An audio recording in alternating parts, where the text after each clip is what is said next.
आप देख रहे हैं द इर्रेलेवेंट चैनल की वीडियोस। आज बात करेंगे बेलीज की, जो सेंट्रल अमेरिका में वाक़या एक छोटा और निहायत खूबसूरत तरीन मुल्क है, जिसकी आबादी सिर्फ 3.5 लाख के करीब है।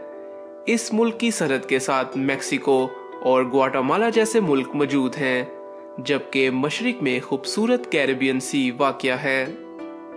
यहाँ सिर्फ 1 साल के बाद मुस्तकिल रिहाइश हासिल की जा सकती है। बेलीज में मुस्तकिल रिहाइश हासिल करने के लिए 30 दिन का टूरिस्ट वीज़ा दरकार होता है, जिसके बाद बेलीज में मौजूद इमिग्रेशन ऑफिस में सिर्फ $25 के एवज हर महीने उसे रिन्यू करवाना पड़ता है। 50 हफ्ते पूरे होने के बाद, यानी तकरीबन 1 साल के बाद मुस्तकिल रिहाइश के लिए अप्लाई किया जा सकता है। इस 1 साल के दौरान 14 दिन से ज्यादा बेलीज से बाहर नहीं गुजारे जा सकते।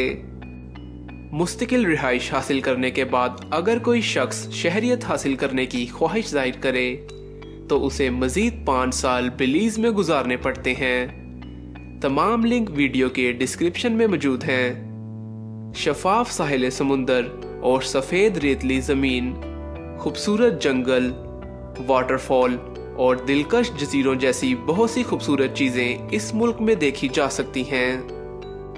मगर बेलीज में जाने से पहले ये बात जानना निहायत ज़रूरी है कि बेलीज में कौन सी जगह महफूज और कौन सी गैर महफूज है, क्योंकि बेलीज में जहाँ बहुत सी जगहें पुरअमन हैं, वहीं कुछ ऐसे इलाके भी मौजूद हैं जहाँ खतरनाक गैंग्स मौजूद हैं।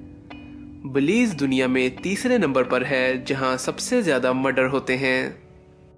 इसी वजह से यहां पर आने वाले टूरिस्ट बेलीज सिटी की बजाय महफूज जजीरों पर रहना पसंद करते हैं। यहां ज़्यादातर लोग इंग्लिश बोलते हैं और दोस्ताना रवैया रखते हैं। इसके अलावा बहुत से लोग ऐसे भी हैं जिनके पास 2 वक्त का खाना और रहने के लिए कोई जगह मौजूद नहीं।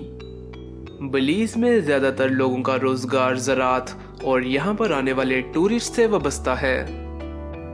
दोस्तों, वीडियो के बारे में अपनी राय का इजहार कमेंट्स में ज़रूर करें, और वीडियो पसंद आई तो वीडियो को लाइक और चैनल को सब्सक्राइब ज़रूर करें ताकि आप आने वाली मज़ीद वीडियोस भी देख सकें।